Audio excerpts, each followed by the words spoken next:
అండి. నేను మీ రవలి. ఏంటి ఈరోజు వచ్చింది అంటే, నేనేదో ఒక స్పెషల్ ఈవెంట్ లేకపోతే రానని మీకు తెలుసు కదా! మరి ఈరోజు ఏంటి స్పెషల్ అంటే, అయ్యో! 'హరిహర వీరమల్లు' ట్రైలర్ రిలీజ్ అయింది.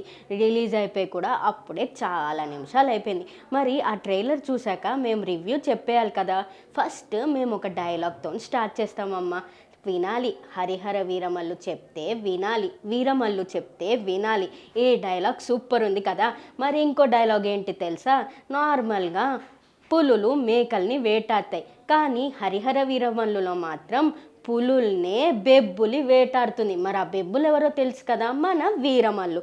ఇక ట్రైలర్ విషయానికి వస్తే ఆల్రెడీ మనకి బాబీ డియోల్‌ని ఔరంగజేబ్‌గా పోస్టర్‌లో పరిచయం చేశారు. మరి ఔరంగజేబ్ అంటే ఆల్రెడీ మనం ముఘల్ రాజ్యానికి వెళ్ళిపోవాలి.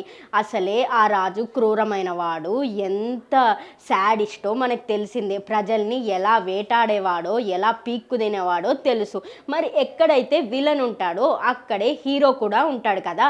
మరి మన పవన్ కళ్యాణ్ వీరమల్లుల ఎంట్రీ అద్దిరిపోయింది. ఆ గుర్రం మీద ఎంట్రీ ఇస్తాడు చూడండి, పిచ్చ పీక్స్ అంతే. ఇక అతని డైలాగ్స్ కూడా పిచ్చెక్కించాడు.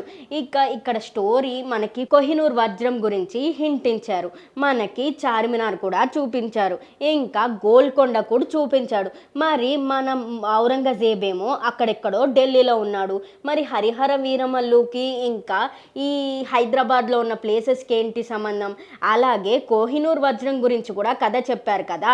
మరి ముఘల్స్ కోహినూర్ వజ్రాన్ని ఎత్తుకెళ్ళిపోతారా? మరి హరిహర వీరమల్లు ఎలా కాపాడుతాడు తన ప్రజల్ని? ఔరంగజేబ్కి ఇంకా హరిహర వీరమల్లుకి ఆ ఫైట్ ఎలా జరుగుతుంది? లాస్ట్కి మన హరిహర వీరమల్లుకి ఒక జాకెల్కి జరిగిన పోరాటం కూడా హైలైట్గా ఉంటుంది. మొత్తానికి నిధి అగర్వాల్ కూడా చటుక్కున మెరిసి అలా వెళ్ళిపోయింది. తను కూడా ప్రిన్సెస్లా సూపర్గా ఉంది. సో ఇక్కడ స్టోరీ ఏంటంటే, సింపుల్గా ఒక యోధుడు, ఒక కింగ్ ఇలా తన రాజ్యాన్ని, తన ప్రజల్ని కాపాడుకోవడానికి ఈ యోధుడు చేసే పోరాటమే హరిహర వీరమల్లు.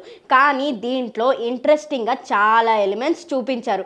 ట్రైలర్ అయితే బాగానే ఉంది, బజ్ చాలా పెంచేసింది. మరి ఇంకా సినిమా ఎప్పుడో తెలుసు కదా, 24 జూలై వెయిట్ చేయాలి ఆ రోజు వరకు. సో ఇదండి మా ట్రైలర్ రివ్యూ. నెక్స్ట్ టైం మళ్ళీ ఇంకో ఇంట్రెస్టింగ్ స్టోరీతో మీ ముందుకు వచ్చేస్తాం.